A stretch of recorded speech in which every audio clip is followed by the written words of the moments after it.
Hi, it's me, Tim Dodd, the Everyday Astronaut. In the past, I used to do a best space gifts video each year, but I kind of stopped doing them because it felt like I was just doing like a home shopping network thing and also basically a giant ad for my own shop.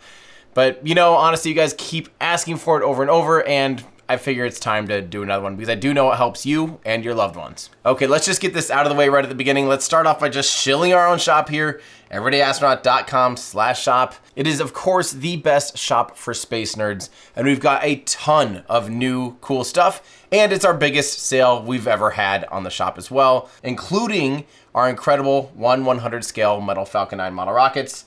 You know, again, these are the top quality rockets you'll ever find. I guarantee it. They're heavy metal. I mean, these things are heavy. They're, like I said, metal. They're made out of metal.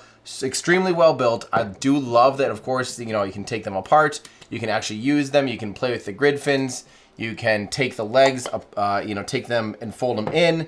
They're just incredible. We've also got a new propellant series that just dropped featuring a new Methalox shirt and a Methalox hoodie, which has an awesome little homage to SpaceX's Raptor engine there on the back and some fun little facts and details. We've also got perhaps my new favorite shirt. I'm talking about this Hypergolic shirt that I'm currently wearing.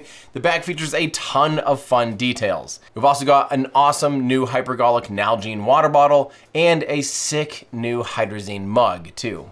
Backed by popular demand, we've got a new pointy end up, flamey end down shirt, and we've been adding to our heat shield collection with two new things that I've wanted for a long time. One is a huge, thick, and perfect beach towel. The heat shield is actually sheared into it. It's super premium and it's extremely cozy. I've officially replaced every towel in my life with these towels. I love them. We also have a Heat Shield Hydro Flask water bottle. And of course, don't forget, we do have our amazing color-changing Heat Shield mugs that glow red when they're hot, just like the real Starship Heat Shield tiles. Okay, I'm not quite done trying to sell you my own stuff because there's actually one thing that's incredibly important. It's something that I'm so excited about. We've been talking about doing this for years and years and years. And unlike the other things, you can't quite take this one home. You actually have to come to this one. We're finally doing the Astro Awards live in person in 2024. This is the ultimate meetup of the space community and industry professionals, where we're going to cheer on the amazing achievements of the brightest minds all in one room together live. This is going to be such a fun event. There's an optional party on Saturday night where I'm going to actually be playing Everyday Astronaut music live for the first time, along with an amazing band, Salt Fox, and we have a ton of other really cool stuff planned.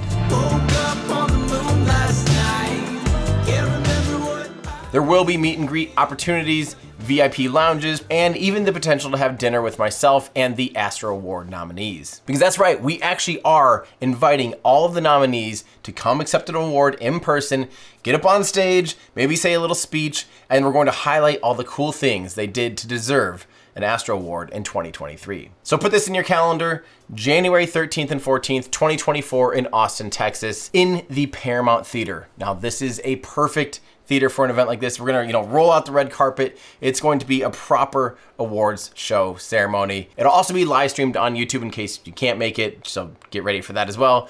But then, of course, if you do want to travel and you're here in the United States, don't forget that it actually is a holiday weekend. So we hope that you can make it to this show. So head on over to everydayastronaut.com/Astro Awards or astroawards2024.com. And you can sign up there to get a little notification the moment tickets go on sale. These are going to sell out very quickly, so you better get your hands on them right away. It'll be such a fun weekend. I can't wait to see you there. Okay, so you survived my sales pitches for our own stuff. Sorry, not sorry. Congratulations.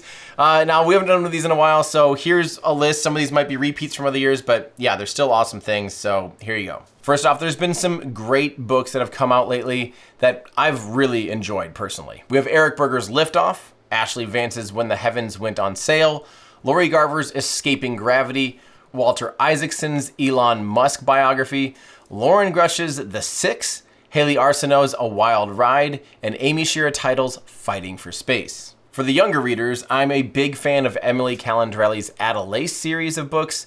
I also really enjoy Andrew Rader's Beginner's Guide to the Fundamentals of Spaceflight. Other classics for me are, of course, any Andy Weir book. I absolutely loved Project Hail Mary and Artemis 2. Those are literally some of the best books I've ever read. And I love the book Ignition by John D. Clark, as well as Rocket Propulsion Elements by George Sutton and Oscar Biblars. Okay, that's plenty of book recommendations. Another important thing to always remember is to support the amazing spaceflight photographers. If you want something for your walls, look no further than the spaceflight photographers that you might find online, such as John Krause, Trevor Mallman, or maybe the gang at NSF like Jack, Max, and Sean, and all the others. Here's a fun one that you might not have thought of. I love to collect astronaut signatures. I just found out that the Infinity Science Center actually sells memorabilia signed by Apollo 13 astronaut Fred Hayes. In recent years, there's been some amazing space Lego sets. My favorite is still, of course, the Saturn V that I have back there, but I absolutely love the space shuttle as well. There's a new Perseverance rover that even includes the Ingenuity helicopter. There's an amazing lunar lander and ISS as well. I mean, just look around. Of course, Lego's awesome. If you or a loved one has a baby, there are some really cute little space teethers. Of course, I just think they're cute because it's, spaceflight related, but you can get these over at thethumble.com. Next up, of course, I have to recommend Kerbal Space Program. This is still easily the greatest game of all time, in my opinion. And it's not just a game, it's actually taught me so much about rocket science and orbital mechanics. Now, this year, actually, Kerbal Space Program 2 came out. And despite, when I first played it, I recommended it right away, and I didn't quite realize how buggy and performance poor it was going to be at first. And I actually honestly didn't play it for months. If in retrospect, I probably wouldn't recommend it at first. Now though, they've actually updated it a lot, and just recently it's become substantially less buggy, a lot more fun, a lot more stable, and they're releasing a bunch of new features here very soon. But best of all for Kerbal, if you've never played Kerbal, I do actually think Kerbal Space Program 2 does a better job of getting you into rocket science and teaching you how to do things, I guess, in the game. So if you're starting from scratch, I think it's a little bit better at kind of sucking you in and teaching anybody about rocket science. But you still can't beat Kerbal 1. It's a lot cheaper, it's a lot more stable and feature rich. So for now, if you're kind of on the fence, probably get Kerbal 1. But if you have a good PC, because it still takes a little bit more juice, Kerbal Space Program 2 is finally getting quite good. It's still not quite on par with all the features and all the stability that Kerbal Space Program 1 has. Yeah, maybe if you were on the fence about Kerbal Space Program 2 before, it might be time to finally pull the trigger or put it on your list for this year. Next up, I'd say anything James Webb is a great gift idea. There's a ton of fun James Webb-based things like jewelry and wall art over at Etsy.com. That's definitely worth checking out. A quick little search for James Webb brings up a treasure trove of great ideas. Okay, lastly, this one's big. It might be, if you're saving up for a really, really big gift for your family or a kid, this one would be a pretty big investment for most people, but I would highly recommend considering going on a family vacation to an awesome spaceflight museum. Now, right off the top, I'm going to be forgetting half of them, just letting you know. So look up, ones near you, but here's a list of some of my absolute favorite places. Of course, there's Kennedy Space Center Visitor Complex, which is probably the best space museum in the world. And also, don't forget, for a family vacation, there's the beach there. You also have, of course, Disney and Universal there in Orlando as well. So it can be a great, great vacation if you're looking for something for your family. But the museum is easily worth at least a full day of your time. It's incredible. Another great museum, of course, is Space Center Houston. And then not far behind that would be Infinity Science Center and the California Science Center. They're all fantastic. Over in Europe, I just visited Speye's Technic Museum, which was absolutely outstanding.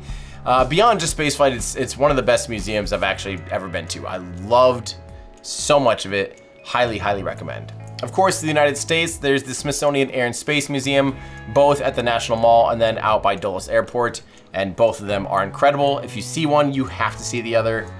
They're phenomenal. In Huntsville, Alabama, there is the U.S. Space and Rocket Center, which is an amazing museum, and it also has a vertical Saturn V as well as a horizontal Saturn V, which is amazing. There's the Museum of Flight in Seattle and the Intrepid Museum in New York City. And in the middle of the United States, there is also the Cosmosphere in Kansas. This museum is phenomenal because it has both Soviet hardware and US hardware. It's one of the only museums where you can see a bunch of of both of them, so it's super fun for that. And of course, it's not a museum, but it's maybe better than a museum in some ways. Go and visit Starbase Texas. I'm not sure how long it's going to be as publicly available and visible as it is, but right now as it stands, you can drive right up next to the launch pad of the world's largest, most powerful rocket, Starship. So I'm sure you've seen the test flights, the amazing footage, and all of the behind the scenes videos. You can go and see that with you and your family. I've got a complete guide to visiting Starbase. If you have that on your mind and you want to consider going and doing it, there's a lot of things to do and not do, so be sure and watch that if you are considering it. It is an amazing family experience though. Okay, that's it. I'm done rambling. I hope this helps you and or your family this holiday season. Thanks everybody, that's gonna do it for me. I'm Tim Dodd, the Everyday Astronaut, bringing space down to Earth for everyday people.